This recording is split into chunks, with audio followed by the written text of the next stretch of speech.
मुंबईमध्ये live concert दरम्यान एकाचा मृत्यू झालेला आहे। NSCI वरळी डोम मध्ये लाईव्ह म्युझिक कार्यक्रमातली ही घटना आहे।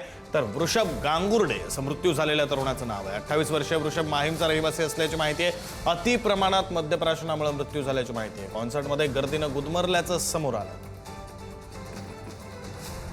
वरळी डोम येथे लाईव्ह कॉन्सर्ट कार्यक्रमाचं आयोजन करण्यात आलं होतं आणि या दरम्यान एका तरुणाचा मृत्यू झाल्याची धक्कादायक बातमी समोर आलेली आहे। सध्या मी याच वरळी डोमच्या बाहेर उभी आहे आणि आपण जर पाहिलं तर इथेच ह्या लाईव्ह म्युझिक कार्यक्रमाचं आयोजन करण्यात आलं होतं आणि त्याच दरम्यान जर आपण पाहिलं तर प्रचंड तरुणाईचा उत्साह त्या कार्यक्रमात पाहायला मिळत होता आणि सध्या जर आपण पाहिलं तर इथे मोठ्या प्रमाणावर पोलीस बंदोबस्त लावण्यात आलेला आहे।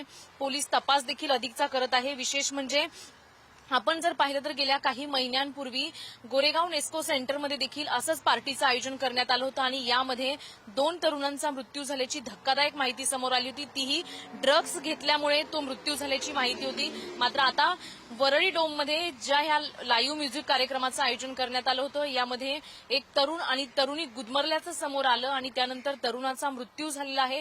तरुणाचं वृषभ असं नाव आहे। मात्र या तरुणाचा मृत्यू जो झालाय तो नेमका ड्रग्समुळे झालाय की इतर कोणत्या कारणामुळे झालाय असा देखील प्रश्न उपस्थित राहत आहे। सध्या मुंबईचे पोलीस जे आहेत ते तपास करत आहेत। विशेष म्हणजे ही जी वरळी डोममध्ये पार्टी ठेवण्यात आली होती ती रेव पार्टी आहे का असा देखील प्रश्नचिन्ह उपस्थित केला जात आहे। सध्या जे व्हिडिओ समोर आलेले आहेत त्या व्हिडिओमध्ये तरुणाईमध्ये प्रचंड उत्साह पाहायला मिळतोय। प्रेक्षकांची मोठी गर्दी होती। मात्र सध्या जर आपण पाहिलं तर मोठ्या प्रमाणावर पोलीस बंदोबस्त आहे।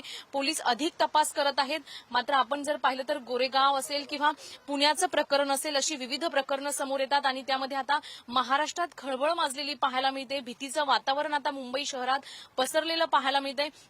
मात्र या ज्या 28 वर्षाच्या तरुणाचा मृत्यू झालाय तो नेमका कशामुळे झालाय याचा पोलीस अधिक तपास करत आहेत। मात्र पुन्हा एकदा तरुणाईच्या ह्या प्रश्नचिन्ह उपस्थित राहतोय तो म्हणजे ही तरुणाई ड्रग्सच्या आहारी जाते की काय आणि आता मुंबई पोलीस नेमके काय करतात हे पाहणं देखील महत्त्वाचं असेल।